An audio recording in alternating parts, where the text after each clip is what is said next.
এই প্রেমের শুরুটা 6 বছর আগে। তখন আমার বয়স 13 আর নিহান ভাই সে 19 বছর বয়সী যুবক। যুবক বললে কি ভুল হবে? আমার তো মনে হয় না। নিহান ভাই সে আমার খালাতো ভাই, তবে তার 5 বছর বয়স থেকেই সে আমাদের বাসায় থাকে। তখন আমার জন্মও হয়নি। কেন থাকে?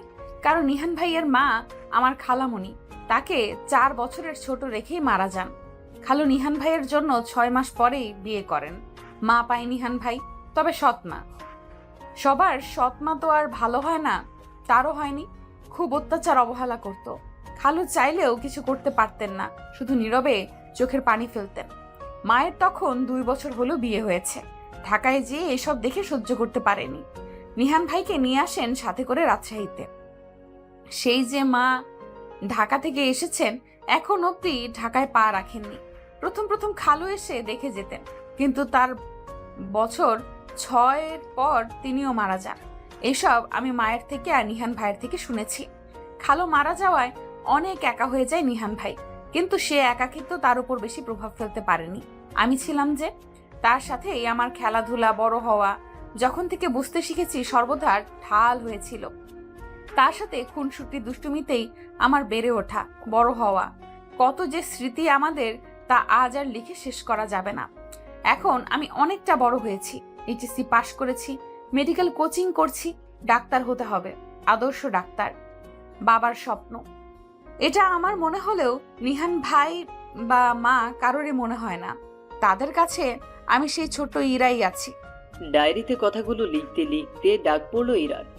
মা সালমা বেগম ডাকছেন। ইরা, ইরা কই গেলি? আসছি মা। বলেই ডায়েরিটা কাঠের ছোট্ট আলমারিতে তুলে রেখে এক ছোটে মায়ের কাছে গেল। কি হয়েছে বলো? কখন থেকে ডাকছি, এখন আসার সময় হলো তোর? নিয়ান এসেছে, যা টাওয়ালটা সাবানটা এগিয়ে দিয়ে আয়, গোসল দেবে। মা, প্রত্যেকটা রুমের সাথে অ্যাটাচ বাথরুম থাকার পরেও তাকে কেন বাইরে গোসল করতে হবে বলো তো? তুই কি এই বাড়িতে নতুন? ঢং করছিস যে, জানিস না ও দুপুরে গোসল বাইরে করে? এ আর নতুন কি? আর কথা বাড়াস না, যা, ছেলেটা খেটে খুটে এসেছে, দুমুঠো খাবে, যা জলদি। খেটে খুটে আসলো কই? এই তো প্রতিদিন একটা ফাইল হাতে বের হয় চাকরির খোঁজে, আর দুপুর হলেই ফিরে আসেন। কি খাটুনি এতে বলো তো? আজকাল বেশি কথা বলিস তুই। ওর বাবা ওর নামে যে সম্পত্তির টাকা লিখে দিয়ে গেছে, তাতে তোর 14 গোষ্ঠী 10 যুগ ধরে বসে খেতে পারবে। কিন্তু আমি চাই না বিনা পরিশ্রমে ও সে টাকা বসে বসে খাক। তাই আমার জন্যই ও চাকরির খোঁজে যায়। এ আমার কাছে এক পরম পাওয়া। যা এখন। মাথা নাড়ল ইরা। তারপর 10 যুগে কত বছর কত মাস হিসেব করতে করতে নেহানের কাছে চলে এলো। খালি গায়ে দাঁড়িয়ে মুখে পানি দিচ্ছে নেহান। ব্যায়ামপুষ্ট ফর্সা পেট। ইরা সাবান টাওয়াল রেখে পেছন থেকে জড়িয়ে ধরে নেহানকে। ইরা, আমি বাহির থেকে আসলাম সবে, শরীর ঘামে ভেজা। এভাবে জড়িয়ে ধরেছিস কেন বলতো? ছাড় আমায়। ভালো লাগে। বলেই চোখ বন্ধ করে পিঠে মাথা রাখল। তাকালে হয়তো দেখতে পেত নেহানও ওর মতোই চোখ বন্ধ করে ওর স্পর্শ অনুভব করছে। প্রায় 10 মিনিট পর নেহানকে ছেড়ে মাথা নিচু করে ঘরে চলে যায় ইরা। নেহান মুচকি হেসে গোসলে মন দেয়। দুপুরে মা ইরা নেহান একসাথে খেতে বসল। বাবা ইকবাল সাহেব অফিসে, সে 8টায় যায়, রাত 8টায় আসে। খাওয়ার মাঝে দুজনের চোখাচোখি হলেও কোনো রকম কথা হলো না। হঠাৎই বিষম খেল নেহান। ইরা ব্যস্ত হয়ে চেয়ার থেকে উঠে দাঁড়িয়ে পানি খাইয়ে দিল, পিঠে হাত বুলিয়ে মাথায় ফু দিয়ে দিল। সালমা বেগম ইরার কাণ্ড দেখে মিটি মিটি হেসে উঠে গেল। নিহান ইরার দিকে তাকিয়ে দেখে ইরা প্রায় কেঁদে দিয়েছে। নিহান কিছু বলতে যাবে এমন সময় ধমকে উঠে ইরা। কিভাবে খাও? আস্তে খাওয়া যায় না? ধান কাটতে যাবে নাকি? আরে আমি তো। একদম চুপ থাকো। যাও, নিজের ঘরে যাও, আর খেতে হবে না। তুই যাবি না? না। নিহান হাত ধুয়ে চলে গেল। এরা মায়ের সাথে সব গুছিয়ে নিজের রুমে গেল। মহাশয় প্রতিদিনকার মতোই ইরার ঘরে শুয়েছে। এটা তার পুরনো অভ্যাসের মধ্যে একটি।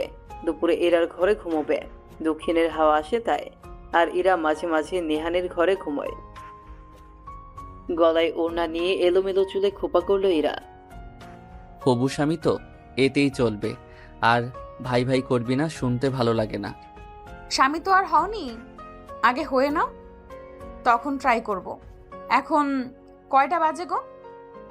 মাগরিবের ওয়াক্ত শেষ, কয়টা বাজে জানি না, মোবাইল সাথে নেই।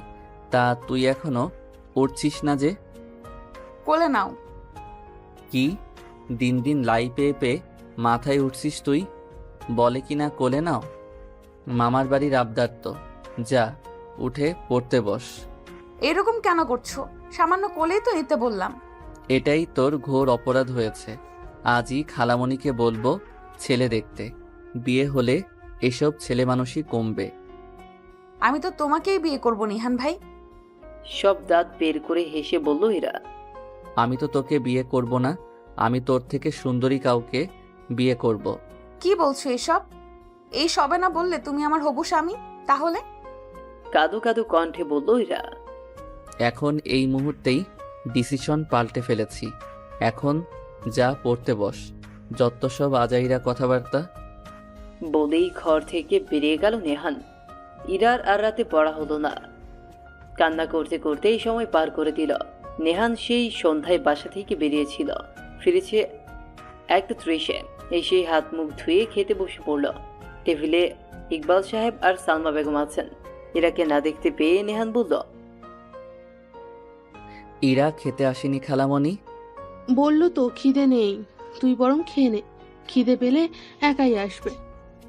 ইকবাল সাহেব বললেন, আমিও ডেকে এসেছি, উল্টো দিকে ফিরে বসে রইল, খিদে নেই বললো, আর ফিরলই না।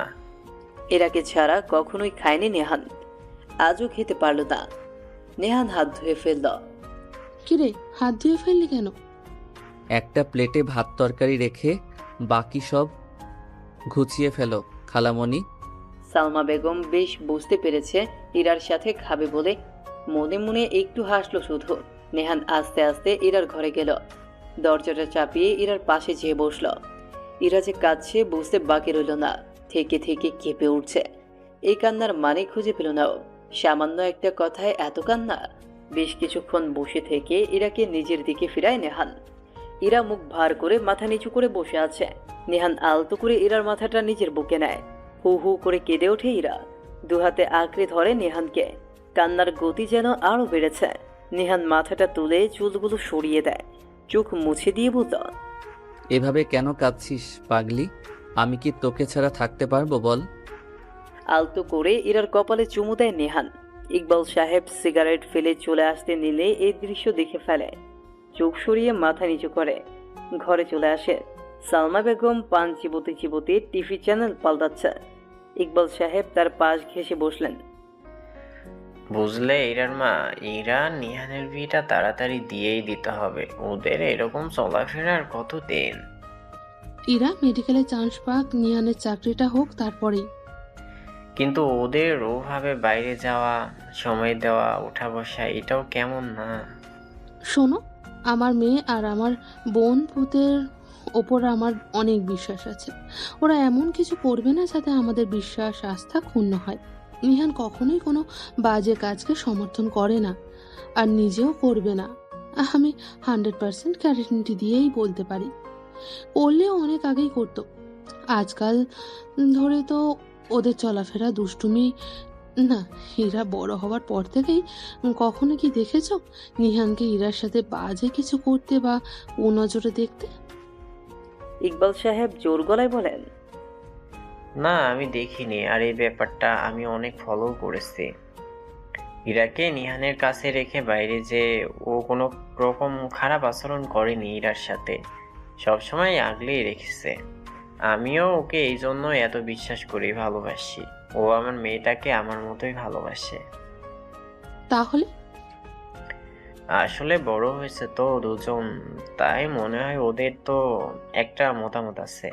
হয়তো ওরা চাই স্বামী স্ত্রী হয়ে যেতে, আমাদের বলতেও পারছে না।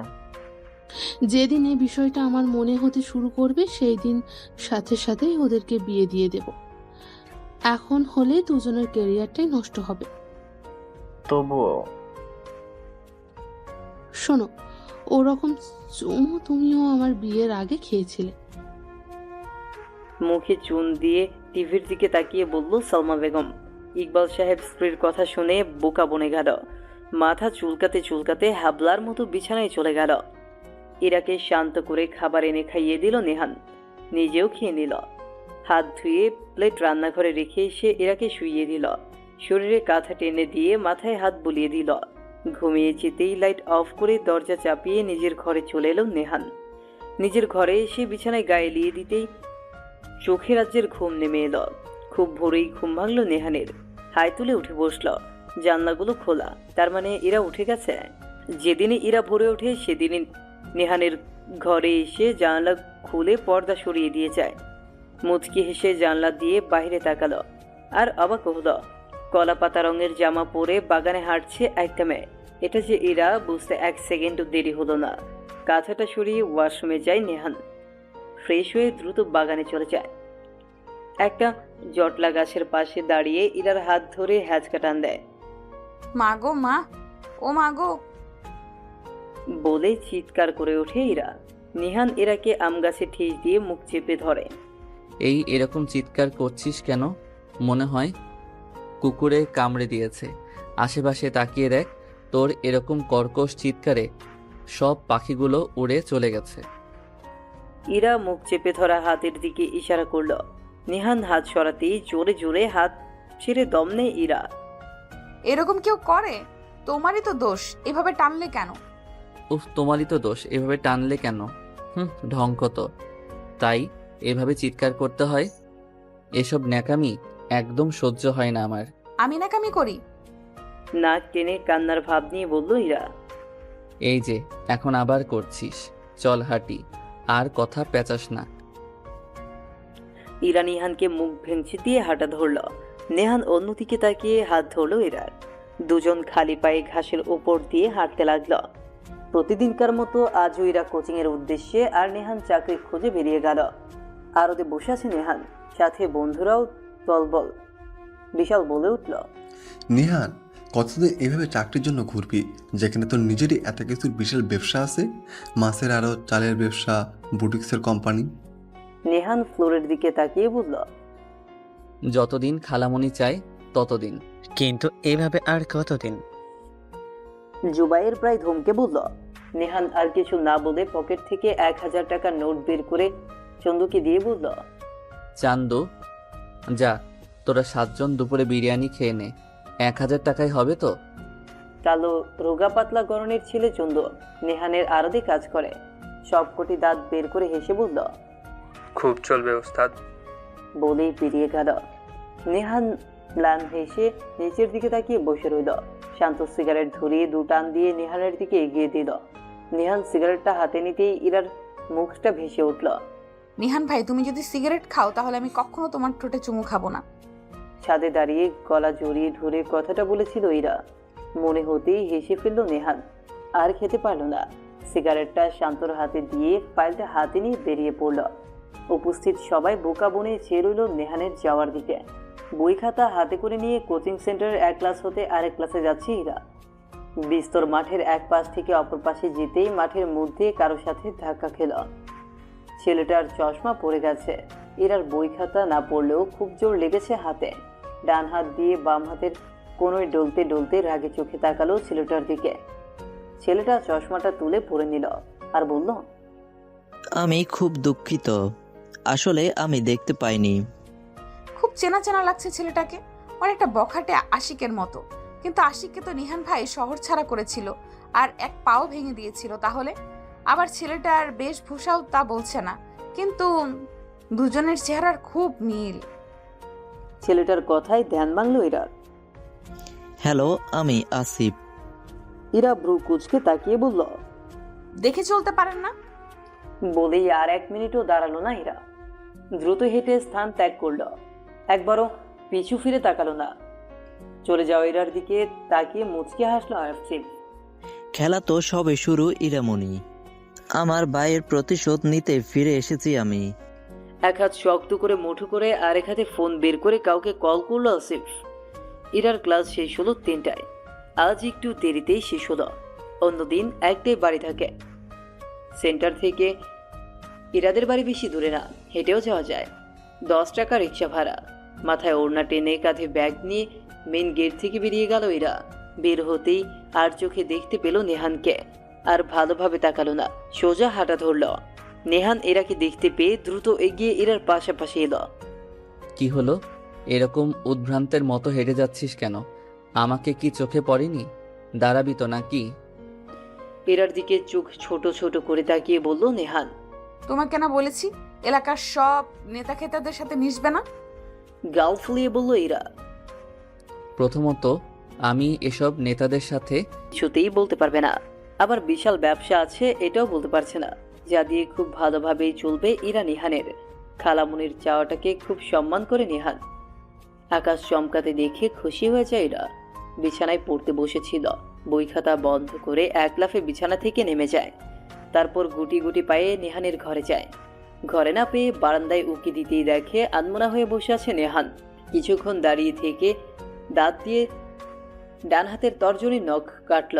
কিছু একটা ভেবেই নিজের ঘরে চলে আসে ইরা। 3 পার্টের আলমিরাটা খুব শব্দ করে খোলে। গত পহেলা ফাল্গুনে নেহানের দেয়া লাল শাড়িটার সাথে ম্যাচ করে ব্লাউজ বের করে। শব্দ করে আলমিরার দরজাটা আটকে একটা কাজল আর লাল লিপস্টিক নিয়ে ওয়াশরুমে চলে যায়। কোনো একটা কিছুর শব্দ পেয়ে ধ্যান ভাঙল নেহানের। উঠে দাঁড়িয়ে এদিক ওদিক তাকাতে তাকাতে বাইরে এলো। বের হতেই বিদ্যুৎ চলে গেল। পকেট থেকে ফোন বের করে টর্চ জ্বালাতেই পাশ থেকে কেউ কর্কশ কণ্ঠে চিৎকার করে উঠল। নেহান হকচকিয়ে বলল, কে কে? সালমা বেগম থু থু করে গলার নিচে থুথু দিল। তারপর বলল, আমি তোমার খালামণি। স্বস্তির নিঃশ্বাস ফেলে নেহান বলল, ও খালামণি, তুমি ভয় পেয়ে গেছো বুঝি? হুম, বের হলাম, তোর খালু আসার সময় হয়ে এসেছে। গেট খুলতে যাচ্ছি, তার উপর যে হারে বৃষ্টি আসবে মনে হচ্ছে। ও, আমি তো বিকেলের পর আর একবারও ওর রুমে যাইনি। হয়তো পড়তে বসেছে। ও তো অন্ধকারে ভয় পায়। তুমি বরং ফোনটা নিয়ে জলদি যাও। খালামণি দেখো এসো কি করে, হয়তো ভয়ে কুকুরে আছে। ইরার কথা শুনতেই নেহান ব্যস্ত হয়ে বলল। সালমা বেগম মুচকে হাসল। ইরাকে নিয়ে কত চিন্তা ওর। হাসা থামিয়ে বললেন, তুই কি ভুলে গেছিস ইরার ঘরে অটোমেটিক জেনারেটর আছে আর ওয়াশরুম বারান্দায়ও? নেহান অন্ধকারে খালামনির হাসি দেখতে পেল না, তবে ঠিকই বুঝতে পারলেও তিনি হাসছেন। নেহান অপ্রস্তুত হয়ে মাথা চুলকাতে চুলকাতে বলল, ও, যাই মোম জ্বালিয়ে আনি। বলেই নিজের ঘরে চলে যান সালমা বেগম। নেহান সেখানেই দাঁড়িয়ে আছে। মোমেনে নেহানের হাতে ফোন ধরিয়ে দিয়ে বলল, যাই দেখে আসি কি করে। ইরার ঘরের সামনে এসে বলল, ইরা, ইরা, কি পড়তে বসেছিস নাকি? ডাকতে ডাকতে ঘরের দিকে এগোচ্ছেন তিনি। ইরা শাড়ি ঠিক করতে করতে ওয়াশরুম থেকে বের হতে নিলেই মায়ের ডাক হয়। আর বের হয় না, চুপ করে ঠায় দাঁড়িয়ে থাকে। সালমা বেগম ঘরে ঢুকে দেখে ইরা ঘরে নেই, বইগুলো বিছানোর উপর। ইরা, তুই কি ওয়াশরুমে? ওয়াশরুমের দরজায় টোকা দিয়ে বললেন সালমা বেগম। ইরা আস্তে করে বলল, হুম। এতক্ষণ কি করিস? বাথরুমে মানুষ কি করে মা? তুমি কি লাইভ দেখতে চাও, মানে সরাসরি দেখতে চাও? ইরা জোরে জোরে বলে। সালমা বেগম কিছু বলতে নিলেই দেখে দরজায় নেহান দাঁড়িয়ে। বেশ লজ্জা পান তিনি। মাথা নিচু করে আস্তে আস্তে ঘর থেকে বেরিয়ে যায়। মনে মনে হো হো করে হেসে ঘরে ঢুকে বিছানায় বসেন নেহান। বই খাতাগুলো গুছিয়ে টেবিলের উপর রাখে। তারপর বারান্দায় চলে যায়। ইরা মায়ের সারা শব্দ না পেয়ে বেরিয়ে আসে। এই ঘরের বাইরে তো আলো নেই, তাই মোম জ্বালিয়ে লাইট অফ করে। বারান্দার দিক থেকে আসা কারো ছায়া দেখতে পেয়ে চিৎকার করে ওঠে ইরা। নেহান দ্রুত পায়ে এসে ইরার মুখ চেপে ধরে। বাইরে ঝুম বৃষ্টি শুরু হয়েছে, তাই হয়তো ইরার চিৎকার খালামনির কান পর্যন্ত যায়নি, নয়তো এখন একটা ব্যাপক কাণ্ড হতো ভেবেই স্বস্তির নিঃশ্বাস নেয়। ইরার হাত থেকে মোমটা পড়ে মৃত আলো দিচ্ছে। নেহান ইরার দিকে রাগে চোখে তাকালো। মুহূর্তেই যেন সব রাগ গলে পানি হয়ে গেল। অবাক দৃষ্টিতে দেখতে লাগলো ইরাকে। মুখ থেকে হাতটা সরিয়ে নিল আস্তে আস্তে। এরা ঢোক গিলে মুচকি হাসার চেষ্টা করলো। বলল, আমাকে কেমন লাগছে নিহান ভাই? কি হলো বলো?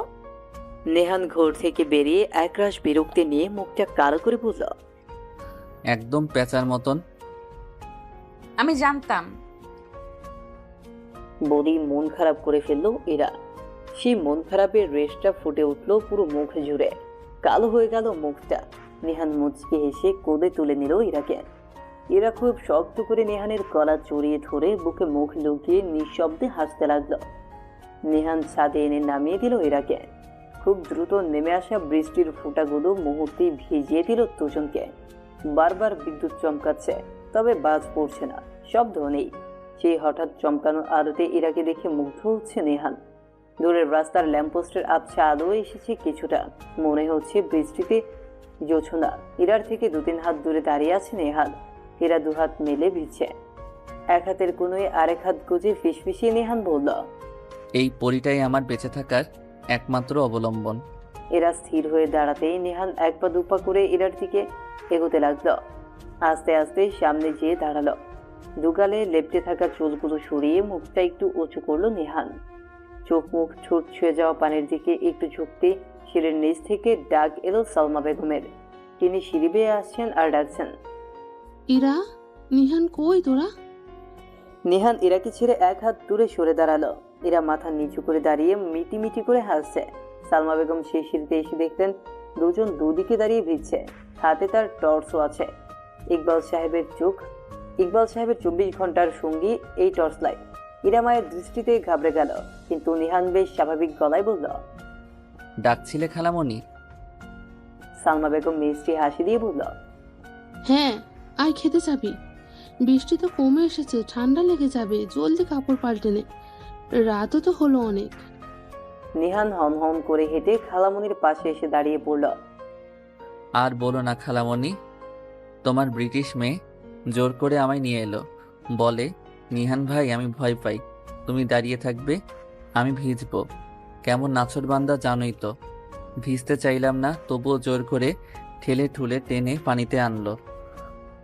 এরা যেন আকাশ থেকে পড়ল। ভ্যাবা চেকা খেয়ে একবার মায়ের দিকে তাকাচ্ছে, আরেকবার নিহানের দিকে। এত মিথ্যাও কেউ বলতে পারে? এত গুছিয়ে?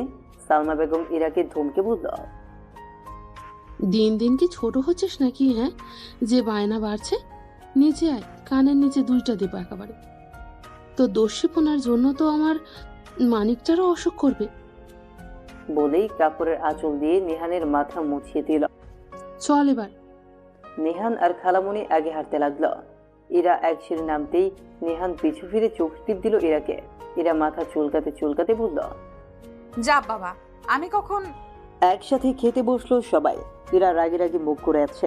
নেহান জানে তখনকার বলা কথাগুলোর জন্যই এরকম ফুলে আছে ইরা, কিন্তু ইরাকে রাগাতে যে বেশ ভালো লাগে তার। নেহান পা দিয়ে ইরার পায়ে চিমটি কাটলো। ইরা রেগে নেহানের পা ভেবে সামনে থাকা কারো পায়ে চিমটি কাটলো। সালমা বেগম আস্তে করে ইকবাল সাহেবকে বললেন, বুড়ো বয়সে ভীমরতি ধরছে, চিমটি কাটলে কেন? আমি কখন চিমটি কাটলাম? চুপ কর। জোরে বলে উঠলেন ইকবাল সাহেব। বলেই মাথা নিচু করে ফেললো সালমা বেগম। ইরার বুঝতে বাকি রইল না সে তার মায়ের পায়ে চিমটি কেটেছে। মাথা নিচু করে একের পর এক ভাত মুখে দিতে থাকলো। নেহান ঠোঁটে ঠোঁট চেপে হাসি আটকে বলল, আমার হয়ে গেছে। উঠে কোন রকম ভাত নিয়ে নিজের ঘরে এলো নেহান। হাসতে হাসতে গড়াগড়ি খাওয়ার জোগান নেহানের। কান মাথা গরম হয়ে গেছে তার হাসতে হাসতে। সকালের রেডি হয়ে নেহানের ঘরে আসে ইরা। নেহান উপর হয়ে বেঘরে ঘুমোচ্ছে। ইরা মুচকি হেসে নেহানকে ডেকে তুলল। উঠে বসেও আবার শুয়ে পড়ল নেহান। কোনো রকম টেনে তুলে ওয়াশরুমে পাঠালো। তারপর নিচে চলে গেল ডাইনিং টেবিলের দিকে। এদিকে ফ্রেশ হয়ে বেরিয়ে এসে চেঞ্জ করে নিল নেহান। ইরাকে বারান্দায়ও দেখতে পেল না। ডাইনিং টেবিলে এসে দেখলো নাস্তা সাজাচ্ছে ইরা। হা হয়ে তাকিয়ে বলল, তুই তো তোমার ঘরে ছিলাম, এত সব করলাম কখন? তাই 2 মিনিটে এলি কি করে? 2 মিনিট? আমি তোমাকে 20 মিনিট আগে ওয়াশরুমে পাঠিয়ে তবে এসেছি। নেহান আস্তে করে বলল, ও, তার মানে তুমি ওয়াশরুমে গিয়ে ঘুমাচ্ছিলে নিহান ভাই? নেহান কাশতে লাগলো। তারপর মাথা চুলকাতে আমতা করে বলল, বড্ড বেশি কথা বলিস, দে খেতে দে। ইরা মিটি হেসে খাবার এগিয়ে ও আচ্ছা, এখন আসি। বলে রিমাকে নিয়ে ক্লাসরুম থেকে বেরিয়ে গেল। আসিফ সেখান থেকে সরে এসে জানলা দিয়ে ইরার চলে যাওয়া দেখছে। চোখ থেকে চশমাটা খুলে এক চাপ দিয়ে ধরল। আমি তোমাকে সুখে থাকতে দিব না ইরাবতী, সব তছনছ করে দেব, পাঠিয়ে দেব আমার ভাইয়ের কাছে। তুবা পেছন থেকে আসিফের কাঁধে হাত রেখে বলল, সব হবে মাইচান, সব হবে। কোচিং শেষে মেন গেটে এসে বাইরে দেখে ইরা। নেহান আসেনি। ঘড়ির দিকে তাকিয়ে আরো কিছুক্ষণ অপেক্ষা করলো, না তবুও নেহান এলো না। কিছুটা অভিমান আর রাগ করে হাঁটা শুরু করলো ইরা। রাস্তার পাশের ফুটপাত দিয়ে হাঁটছে আর এদিক ওদিক তাকাচ্ছে। যদি নেহান আসে, অনেকটা পথ রোদেই হেঁটে এলো, কিন্তু এবার মনে হয় কেউ তাকে ফলো করছে। আবারও এদিক ওদিক তাকালো না, কেউ তো নেই। একটু দ্রুত পায়ে হাঁটা ধরলো এরা। কিছু সময় হাঁটতেই পেছন থেকে কেউ বলে উঠল, এত রোদে হেঁটে যাচ্ছ কেন? ইরা ঘাড় ঘুরিয়ে দেখলো রিকশায় আসিফ। কিছু না বলে আবারও হাঁটতে লাগলো। উঠে এসো রিকশায়। এরা তবুও কিছু বলল না, হাঁটছে তো হাঁটছে। এবার রিকশা থেকে নেমে এলো আসিফ। ইরার সামনে দাঁড়িয়ে বলল, তুমি কি আমায় ফ্রেন্ড বানাতে চাচ্ছ না, ভাবতে পারছো না? তাহলে আমি সরি রিয়া, তোমাকে ডিস্টার্ব করার জন্য। আসলে আমি তো এ শহরে নতুন এসেছি, তাই তোমাদের দেখেই ফ্রেন্ড ভেবেছি। আচ্ছা সরি, আসছি। অনেক আবেগ আপ্লুত হয়ে বলল আসিফ। এরারও এবার খারাপ লাগতে শুরু করলো। শুধু ফ্রেন্ডই তো হতে চেয়েছে, দোষের তো কিছু না। তাছাড়া নতুন এসেছে, আর আরাফের মতো ওকেও ফ্রেন্ড বানানো যায়। আর এত কড়া রোদে হেঁটে যাওয়ার কোনো মানেই হয় না। এরা রিকশায় উঠে বসলো। মনের শয়তানি হাসি হেসে আসিফও উঠে বসলো। যাক, অন্তত এক ধাপ এগোতে পেরেছে। এরার চোখে ভালো হতে অনেকটা দূরত্ব বজায় রেখে বসলো আসিফ। আসিফের গুটি সুটি মেরে বসা দেখে এরা ভাবলো, না, ছেলেটা খারাপ না যতটুকু দেখলে মনে হয়। হয়তো সবই আমার ভুল ধারণা। অযথাই ওকে দেখে আনইজি ফিল করি আমি। ভেবেই দীর্ঘশ্বাস ছাড়ল। ব্যাগ থেকে পানির পট আর টিস্যু বের করে এরার দিকে এগিয়ে দিল আসিফ। এরা পানিটা খেয়ে ধন্যবাদ জানালো। আসিফ মুখ ফুলিয়ে বলল, ফ্রেন্ডশিপে no sorry no thanks, is it clear? এরা হেসে বলল, ওকে। পুরো রাস্তায় এটা সেটা বলে ইরাকে খুব হাসিয়েছে আসিফ। এরাও হেসে হেসে ক্লান্ত। বাড়ির সামনে আসতেই ইরা বলল, রাখুন রাখুন। এটাই তোমাদের বাসা? যাক, চিনে গেলাম, মাঝে মাঝে এসে খেয়ে যাব। একটু হাসলো ইরা। তারপর বিদায় জানিয়ে ঘরের দিকে চলে এলো। ছাদে দাঁড়িয়েছিল নেহান। ফোনে কথা বলতেই ছাদে এসেছিল। আর যাওয়ার সময় দেখতে পেল এরা কারো সাথে রিকশা থেকে নেমে হাসছে। ছেলেটার মুখটা দেখতে পেল না নেহান। ঘরে চলে এলো দ্রুত পায়ে। এরা ডাইনিং টেবিল থেকে পানি খাচ্ছে। নেহান এসে পাশে দাঁড়ালো। যেই না কিছু বলতে যাবে অমনি এরা মুখ কালো করে রাগে রাগে মোড় নিয়ে নেহানের মুখোমুখি এসে দাঁড়ালো। সামান্য আনতে যাবে তাই পারো না? এত ব্যস্ত থাকো তুমি, নাকি আমার উপর তুমি বিরক্ত নিহান ভাই? আমাকে আর ভালো লাগে না। থাক, আর আনতে যেতে হবে না তোমায়। আমার আশা আমি একাই আসতে পারবো। বলেই চলে গেল এরা। আবার ফিরে মুখোমুখি দাঁড়িয়ে বলল, রিক্সার ছেলেটা কোচিং সেন্টারে নতুন এসেছে। আজ আমার সাথে এবং আমার সব ফ্রেন্ডের সাথে ফ্রেন্ডশিপ করেছে। আসতে চাইনি, নাছরবান্দা, তাই আসতেই হলো। বলেই হন হন করে নিজের ঘরে চলে গেল এরা। নেহান সেখানেই বেকুফের মতো দাঁড়িয়ে রইল। চেয়ে রইল ইরার যাবার পানে। দুপুরে শত ডাকাডাকির পরেও দরজা খুলেনি ইরা। নেহানেরও খাওয়া হয়নি। খালা মনি খালু অনেকবার জিজ্ঞেস করছে কি হয়েছে। নেহান বারবারই এড়িয়ে গেছে। সন্ধে হয়ে এসেছে। প্রায় 1 ঘন্টা ধরে দরজার পাশে দাঁড়িয়ে আছে নেহান, ইরার বের হওয়ার অপেক্ষায়। খুব খিদে পেয়েছে ইরার, আর মাথা ব্যথাও করছে প্রচণ্ড। সেই সকালে বেরিয়েছে, আর সারাদিনে একটু দানা পানি পড়েনি। আর টিকতে না পেরে চোখ মুখ মুছে ঘর থেকে বের হয় ইরা। পণ করেছে নেহানের সাথে আর নিজেকে যেচে কথা বলবে না। নাক টেনে বেসিনে গিয়ে হাত মুখ ধুয়ে নেয় ইরা। তারপর টেবিলে এসে দেখে সব খাবার বাটি রাগ যেন মাথায় চড়ে গেছে এরার। ঢকঢক করে 2 গ্লাস পানি খেয়ে আবার ঘরের দিকে এগোয় এরা। নেহান এতক্ষণ দাঁড়িয়ে এরার কাণ্ড দেখছিল। যে না ঘরের দরজার সামনে এলো, পেছন থেকে খপ করে এরার কোমর জড়িয়ে ধরল নেহান। দ্রুত ঘরে ঢুকে পড়ল। এক হাতে ইরার কোমর জড়িয়ে ধরে আরেক হাতে দরজা আটকে দেয় নেহান। ইরার নিজেকে ছাড়াতে চেষ্টা করছে, আর নীরবে কাঁদছে, মুখে কোনো কথা বলছে না। নেহান ইরাকে নিজের দিকে ফিরিয়ে চোখ মুখ মুছে দেয়। আলতো করে কপালে চুমু খেতেই শান্ত হয়ে যায় ইরা। আস্তে করে বিছানায় বসে নিহান, মুখোমুখি সেও বসে। ইরার চোখ অসম্ভব লাল হয়ে আছে, চোখ ঠোঁট ফুলে একাকার, ফ্লোরের দিকে তাকিয়ে আছে আনমনে। নেহান দুহাত ইরার গালে রাখে। আমার দিকে তাকা, তাকা না। ইরা নিহানের দিকে মুখ করে বসে, তবে তাকায় না। আমি সত্যিই খুব ব্যস্ত ছিলাম রে, সরি। এই ইরা, সরি তো। কিসের ব্যস্ততা তোমার? সারাদিন তো ওই এক ফাইল হাতেই বের হও, আর কি কাজ? তুমি ভেবেছো আমি কিছু জানি না? তোমার কাগজপত্রে যে রেজাল্ট অ্যাপ্লাই করে ইন্টারভিউ দিলে চাকরি হবেই, অথচ তুমি শুধু বেরই হও। এটাকে ব্যস্ততা বলে? শেখাও আমাকে। হ্যাঁ, আমাকে আর ভালো লাগে না সেটা বলো। দীর্ঘশ্বাস ফেলে নিহান। ইরা, আজকালকার যুগে চাকরি সোনার হরিণ রে। চাচা মামা ছাড়া চাকরি হয় না, নয়তো মোটা অঙ্কের ঘুষ চাই। চাইলেই আজকাল মেধার দ্বারা চাকরি পাওয়া যায় না। আমি তেমন কোম্পানি পাচ্ছি না মন মতো। ইরা কিছুই বলল না। নেহান বেশ বুঝতে পারছে পুরোতরে সন্তুষ্ট না এরা। ইরা, আজ তোকে কিছু বলতে চাই যা তুই জানিস না। এরা একটু অবাকই হতো বটে। নেহানের চোখের দিকে তাকালো ঘুরে, বলতে শুরু করলো নেহান। ইরা, ইরা, আমি শুধুই চাকরির খুঁজতে যাই না। আসলে বাবা মারা যাওয়ার আগে একটা মাছের আড়ত বাবার এক লোক বন্ধু বলা চলে রহমত আঙ্কেলকে দিয়ে যায়। আর রহমত আঙ্কেল এসব কাউকে বলেনি, এমনকি খালুকেও জানায়নি। তিনি এসব চালিয়েই টাকা নিত, সংসার চালাতো। তার কোনো সন্তানও নেই যে সন্তানের নামে করে দিবে। তার স্ত্রী মারা যাওয়ার পর সেও হার্ট অ্যাটাক করে। পরে গত বছর আঙ্কেল আমাকে খুঁজে বের করে, সবটা খুলে বলে আমায়। আমি বিশ্বাস করিনি। তখন তিনি সকল ডকুমেন্টস দেখায়।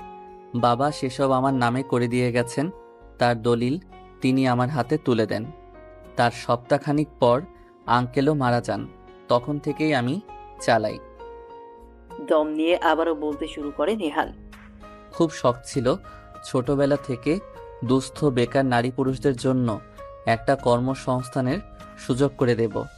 তাই আড়ত আর চালের ব্যবসা থেকে যা আয় হতো তা দিয়েই একটা ছোট বুটিক্সের কোম্পানি খুলেছিলাম।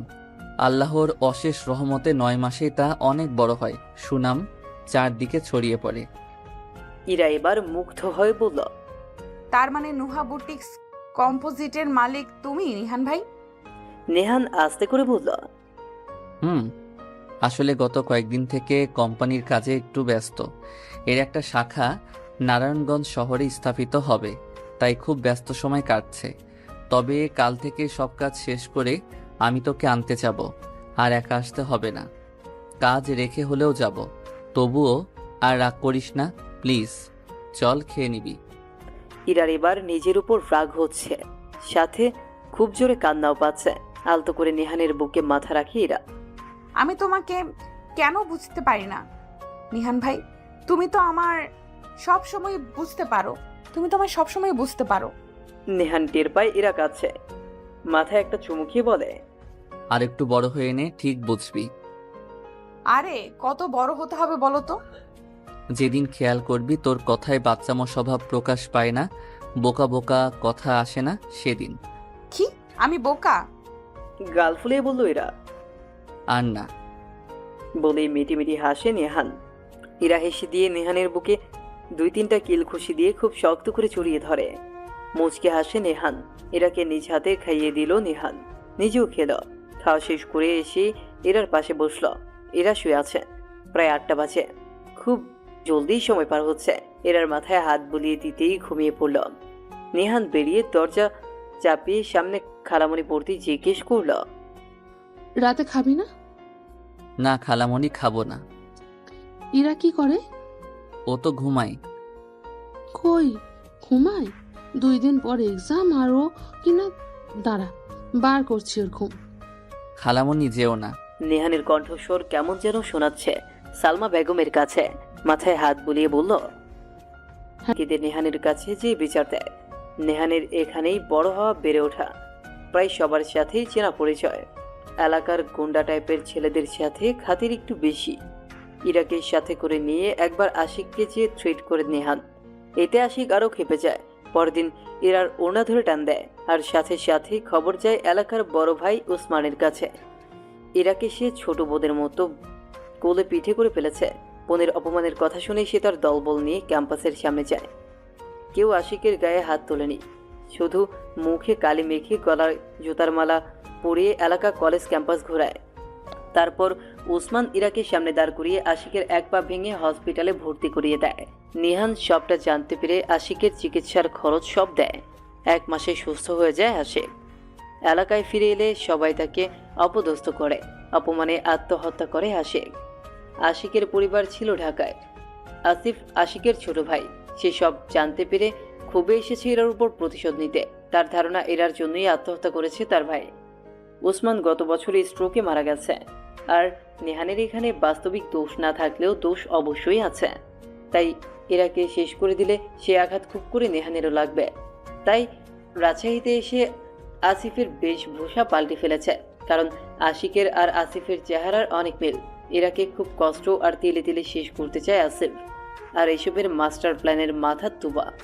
কোচিং ক্লাস শেষে ইরাকে নিয়ে স্যারের কাছে যায় আসিফ। আসসালামু আলাইকুম স্যার। ওয়ালাইকুম আসসালাম। জি বলো। স্যার, আমি তো নতুন ভর্তি হয়েছি, নোটগুলো নেই আর বুঝিও না, যদি একটু। স্যার হাসি মুখে বলেন, পাশেই তো ভালো স্টুডেন্ট দাঁড়িয়ে, ক্লাসের টপ গার্ল, ওর থেকে নিয়ে নিও, তারপর আমি সময় করে বুঝিয়ে দেব। ধন্যবাদ স্যার, আসি। এসো। স্যারের কাছ থেকে এসে ইরার কাছে নোট চাইল আসিফ। আমার কাছে তো নেই এখন সব। তাহলে কি উপায়? কাল নিয়ে আসি। কাল তো অনেক দেরি হয়ে যাবে। তাহলে যদি কিছু মনে না করিস ফোন নাম্বারটা দে, রাতে কল করে জেনে নেব। এরা দ্বিমত না করে দিয়ে দিল বন্ধু ভেবে, আর বলল, 10টার পর কল দিস না, আমি ঘুমাই, 8টার আগে দিস। আসিফ শুধু মাথা নাড়ল। আসিফের থেকে বিদায় নিয়ে সেন্টার থেকে বেরিয়ে এলো ইরা। বের হতেই দেখে নিহান দাঁড়িয়ে আছে। বেশ ক্লান্ত দেখাচ্ছে নিহানকে। ইরা নিহানের কাছে আসতেই রিক্সা ডাকলো নিহান। উঠে বসলো ইরা। নিহান রিক্সায় উঠেই ইরার কাঁধে মাথা রাখল। ইরা মাথায় হাত বুলিয়ে দিচ্ছে। বাসায় এসে নিজের ঘরে চলে গেল নিহান। বিছানায় হাত পা মেলে শুয়ে পড়ল। ইরার দ্রুত গোসল সেরে এসে নেহানের টাওয়েল সাবান এগিয়ে দিল। খাবার সাজিয়ে দিল টেবিলে। নেহান খেতে বসে বলল, খালামণি কোথায়? মা তার ফুফি শাশুড়িকে দেখতে গেছেন, বাবাও গেছেন। উনি অসুস্থ অনেক, ফিরতে রাত হবে। তাহলে এত সব রান্না কি তুই? আরে না, মাই রান্না করে গেছেন। ও আচ্ছা, বস, খেতে বস, ভাত দে জলদি। ইরা নিহানের প্লেটে ভাত তরকারি তুলে দিয়ে নিজেও খেতে বসল। খাওয়া শেষ করে এরার ঘরে চলে গেল নেহান। এরা সবকিছু গুছিয়ে নিজের রুমে গিয়ে দেখে নেহান ওপর হয়ে শুয়ে আছে। মাথার কাছে বসে মাথায় হাত বুলিয়ে দিতে দিতে বলল, তোমার কি শরীর খারাপ নিহান ভাই? না, ঘাড় মাথা ব্যথা করছে। এই যা। ও টিপে দেই। দে। ইরা চুপ করে মাথা ঘাড় টিপে দিচ্ছে। নেহান কিছুক্ষণ চুপ করে থেকে বলল, ইরা, হুম। কাল নারায়ণগঞ্জ শহরে যাব 12 দিনের জন্য। কথাটা শুনেই যেন আকাশ থেকে বলল ইরা। কতদিন? নেহান কাত হয়ে ইরার দিকে ফিরে বলল, 12 দিন। বুটিক্সের একটা শাখা নারায়ণগঞ্জ শহরে স্থাপিত হবে, তাই যেতেই হবে। ইরা ভ্যা ভ্যা করে কেঁদে দিল। নেহান হা হয়ে বিছানার মাঝখানে উঠে বসল। কিরে, কাঁদছিস কেন এভাবে? এতদিনের জন্য? বলেই কাঁদতে লাগলো ইরা। নেহান একটু হেসে পা হাত দিয়ে ইরাকে কাছে টেনে নিজের সামনে বসালো। আরে এতদিন কই, দেখতে দেখতে পার হয়ে যাবে। নে, আর কাঁদিস না, মাথা টিপে দে। ইরা তবু কাছে। ইরা, মাথা ব্যথা করছে, প্লিজ কাঁদিস না। বলেই ইরার চোখ মুছে কপালে চুমু খেল নেহান। ইরা নেহানের মাথাটা নিজের কোলে নিয়ে মাথায় হাত বুলিয়ে দিল আর ফুপিয়ে কাঁদতে লাগলো। এর আগে কখনোই এতদিন ইরাকে ছেড়ে থাকেনি নেহান। তাই ভেবেই কান্না পাচ্ছে ইরার। ঘুম থেকে উঠে নেহান দেখতে পেল ইরা কারোর সাথে কথা বলছে। কথা শুনেই বুঝতে পারলো পড়ার ব্যাপারে কিছু। নেহান আর মাথা না ঘামিয়ে ওয়াশরুমে চলে গেল। ফ্রেশ হয়ে এসে দেখে এরা ফোনে কথা বলছে আর হাসছে। নেহান মাথায় টোকা দিল। এরা ইশারায় জিজ্ঞেস করলো, কি? নেহান ফিস ফিস করে বলল, চা করে দে। আচ্ছা এখন রাখছি, বাই। বলেই ফোনটা কেটে দিল ইরা। হাসতে হাসতে নেহানকে বলল, ওই যে রিকশায় ছেলেটার সাথে আসলাম না, ও দিয়েছে। আসিফ নাম, খুব হাসাতে পারে, এখানে নতুন। নেহান শুধু বলল। ও এরা হেসে রান্নাঘরে চলে গেল। নেহান ইরার রং ওঠা টাচ ফোনটার দিকে তাকিয়ে আছে। ভাবছে একটা নতুন ফোন কিনে দিবে জলদি, তবে এক্সাম দিয়ে চান্স পেলে তবেই। ধোয়া ওঠা গরম চা নিয়ে নেহানের সামনে হাজির ইরা। নেহান চায়ের কাপটা রেখে ইরার কোমর জড়িয়ে ধরে নিজের কোলে বসায়। ঘাড়ে নাক ডুবাতেই ইরা খেপে ওঠে, ঝুমে গেছে একদম।